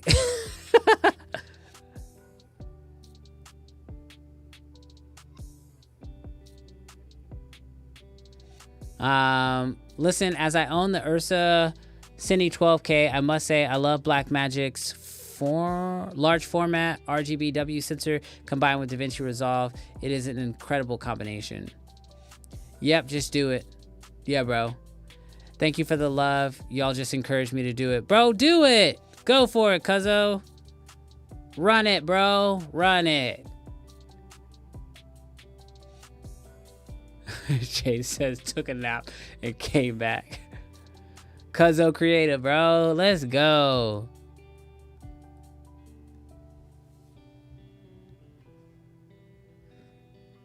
Esrel says, I'm back editing your homework tonight. Editing my homework tonight. Glad to hear you're getting your S12 finally. Yeah, bro.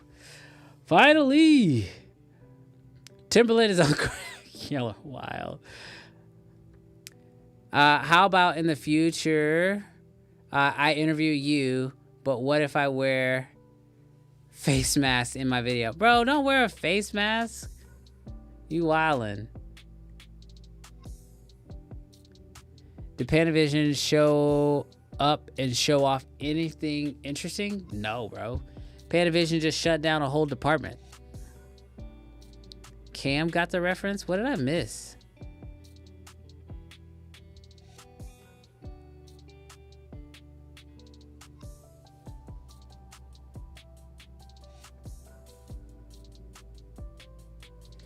Speaking of DJI, did you notice they obviously held back unreleased products that have been public from FCC filings? The Action 6, their own 360 cam, obviously tariff impacted their plans. Dude. I will say, a lot of the brands that we did talk about, I don't think tariffs were as prevalent in the air as they were at NAB, but a lot of companies were saying tariffs were affecting them. A few companies that I work with personally were like, tariffs affected us, and they're still affecting us.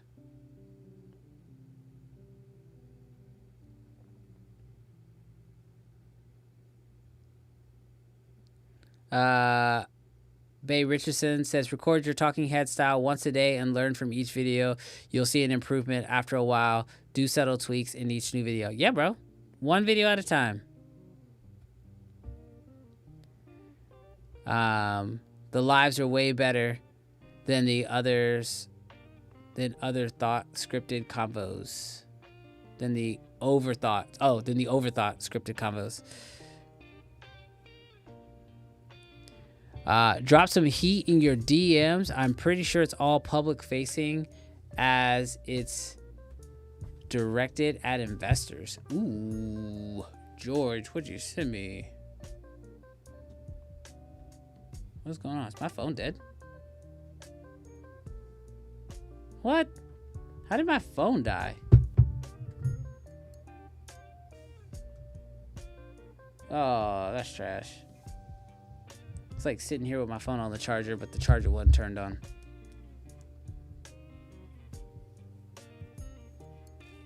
Doc says, T, this show could have happened 2 years faster. That's none of my business. Shut up, Doc.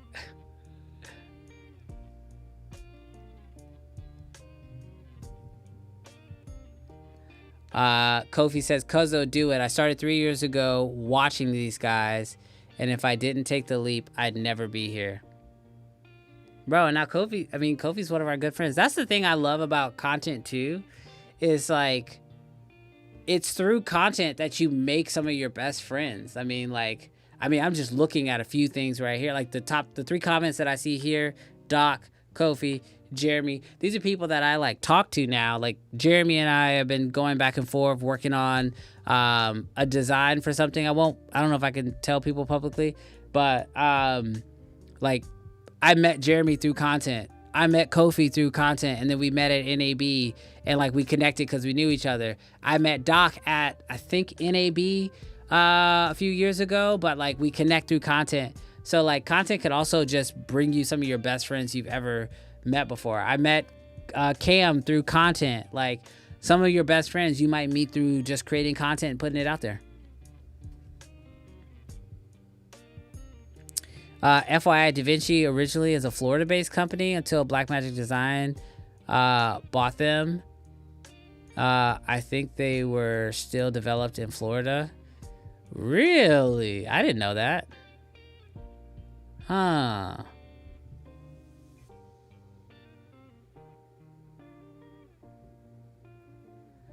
Question on filters. If you're looking for a glow/hazy halation look for a shot, are you using filters or are you just doing it in post? Personally, if I can get the look in post, I'm going to save it and do it in post. But I'm not a big creative look in camera kind of guy. If I do want that, I'm probably going to try to grab it from the lens. But that could change. I'm going through a testing era in my cinematography stuff right now. So I don't want to say like, I don't think I have any like concrete strategies yet.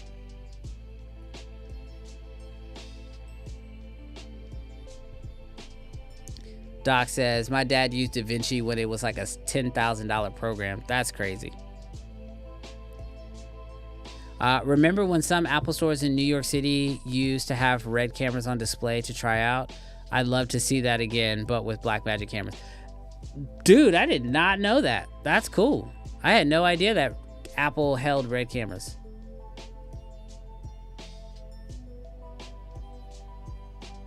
What's the next big camera tech show? My boss sent me... What's the next big camera/tech show? My boss sent me to CES this year, and I wanted to go to NAB, but didn't go. What's the next big conference? BILD. BILD is coming up in like a few weeks, I think. BILD is coming up fast, actually. Let me see. If I go to B&H's website, it should be on their homepage. Yeah, June 17th. So like next week. The 17th and the 18th.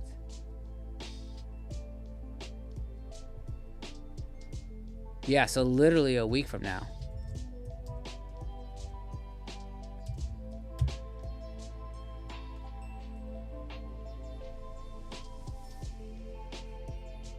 Honestly, if those frame rates are 100% accurate to what the guy said, are on the Fuji, then I think the whole lot of people will ignore it and look at the Ursa 17 instead because it's more capable. Colton, I have a theory about the Eterna, and that it is not gonna be a for everybody camera. I think they are going for high-end professional cinematographers who are shooting narrative films in the industry. I have a feeling that the camera could be $25 to $30,000+, and it's gonna be, you want the Eterna look. And I actually wouldn't even be surprised if when it came out, they said something crazy like, it's rental only. Like if they go the Panavision route. Because they are definitely leaning into the history of the Eterna film stock. Now, I'm not hoping that's what they do, but I wouldn't be surprised if that's what they do. Mark, I was just there guest speaking last week. Oh, okay. That's from Kofi.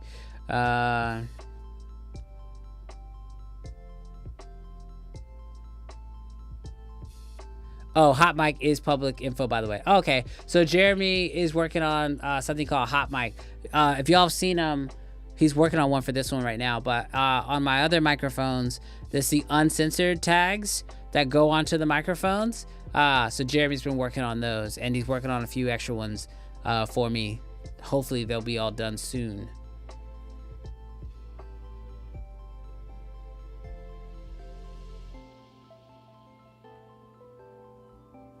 Cuzzo says, I'm going to pray about this because the chat did encourage me to make videos. Thank you guys, but I'll wear a face mask.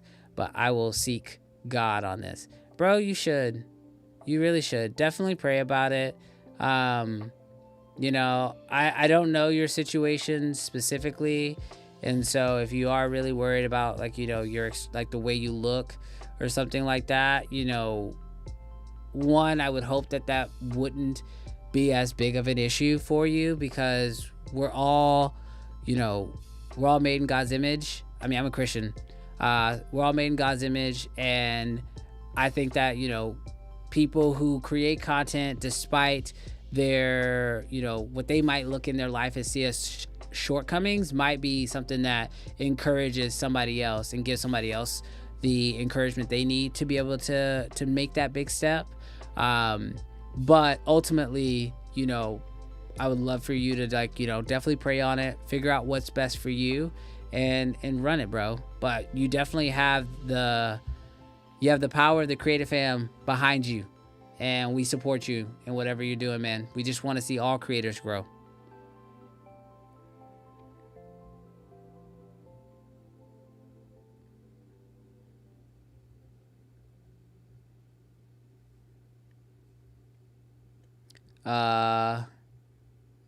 I don't know what y'all talking about. I must have missed something. By the way, I'm waiting on the new red camera. I'm excited to see what comes in the future. Yeah, we'll see. I currently don't know anything. Y'all know. I'm not the best at keeping NDAs, but currently I don't know anything. Ezra says, random. Is there any CFA merch left?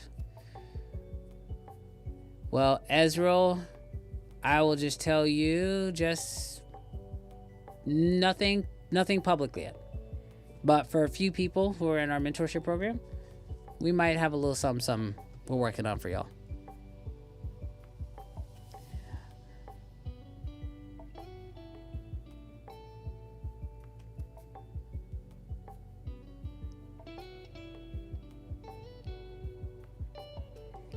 Premium reviewer says, you learn a lot as a content creator. Just have to have tough skin. Yeah, or just don't read your comments. I mean, if I'm being honest with you guys, there's been times in my career where I was just like, I'm not reading the comments anymore. It's not the best way to grow, I would say, because, you know, you can learn a lot from your comments, and there's also the whole benefit of like actually working with the community. And that's obviously one of the things I personally love about live streaming is I get a chance to engage with you guys in real time, but you definitely learn how to have thick skin.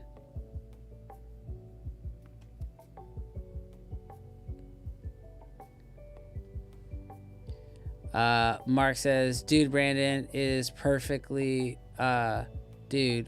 that was perfectly representing the Christian faith. Love it. Great advice. Thanks, man.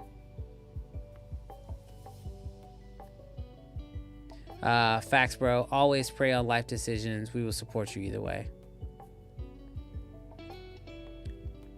Power of prayer and numbers. You got it, bro. See, you getting love, bro. You getting love.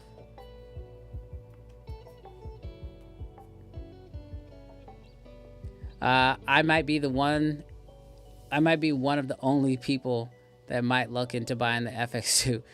Go for it, bro. Do it. Doc says I'm a heathen, but according to y'all's book, God gave you what he gave you on purpose. But what do I know? Doc, you're not a heathen. Bro, yeah, you got love and support from us. You got love and support from us. Go for it, man. All right, chat. Bro, have we really been live for 2 hours?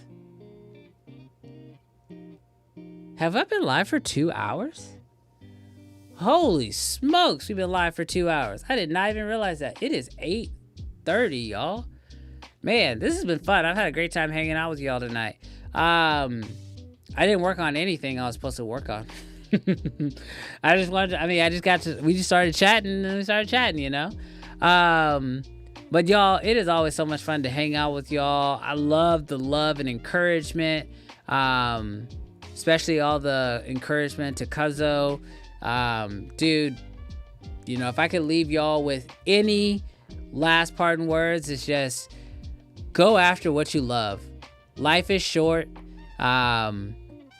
Do it. You won't regret it. It'll be totally worth it. And trust me, you never know what blessings are on the other side of the hard work and the persistence. So definitely go for it. But y'all have been amazing. I think I'm gonna go ahead and wrap it up here. Hopefully I can link up with y'all maybe later on this week. But if not, I'll for sure see y'all on Friday, where Terrell and I will be talking through some of the new gear, some of the tech, and talking about our experience together. But it has been real. Y'all are amazing. Keep up the great work. I'll catch y'all in the next one. I'm just making sure I don't miss any of these last minute comments that just came in.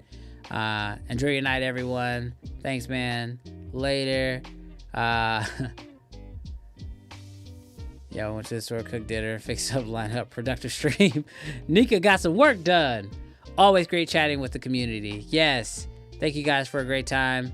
Yeah, y'all enjoy. I'll catch y'all in the next one, y'all. It's been real.